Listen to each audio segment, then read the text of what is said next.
Champions ট্রফির ৮ আসরে বাংলাদেশের উপস্থিতি ছিল ৫ আসরে। মাত্র ২ জয়ের পরিসংখ্যান খুব বেশি আধিপত্যের প্রমাণ দিচ্ছে না। তবে ৭ বছর আগে সেমিফাইনাল খেলাটাই এখন পর্যন্ত বৈশ্বিক আসরে সেরা সাফল্য।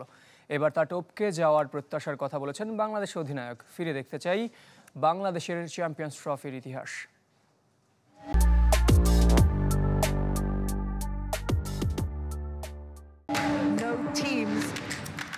আইসিসির এলিট টুর্নামেন্ট চ্যাম্পিয়ন্স ট্রফি সেরা ৮ থেকে অংশ নেওয়া নিশ্চিত বাংলাদেশের, কিন্তু চ্যাম্পিয়ন হওয়া এখনও অলীক স্বপ্ন।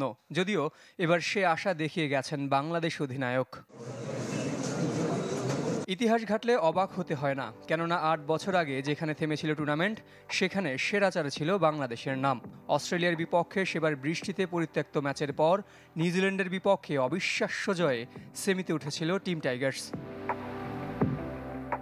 ৮ আসরে ৫ বার ছিল বাংলাদেশের প্রতিনিধিত্ব। শেষবারের সেরা সাফল্য বাদ দিলে ৩ বার গ্রুপ পর্ব থেকে বিদায় নেয় বাংলাদেশ। আর ২০০০-এ প্রি কোয়ার্টার ফাইনালে থেমেছিল লাল সবুজের দল। এই ৫ আসরে মাত্র ২ জয় বাংলাদেশের, হারের সংখ্যাটাই বেশি ৯টিতে, আর পরিত্যক্ত হয়েছিল ১ ম্যাচ।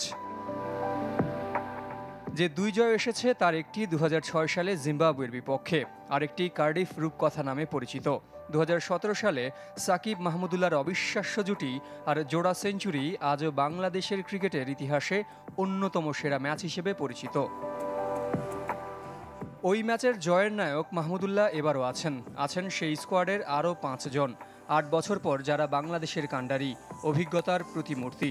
মুশফিক, মাহমুদুল্লাহ, সৌম্য সরকার ব্যাটিংয়ে, অলরাউন্ডার মেহেদী হাসান মিরাজের সাথে আছেন ২ পেসার মুস্তাফিজ ও তাসকিন। আগের ৫ আসরে বাংলাদেশ যা পারেনি, এবার কি তা হবে? দেখাবে নতুন ইতিহাস। জহির সাগর, চ্যানেল 24।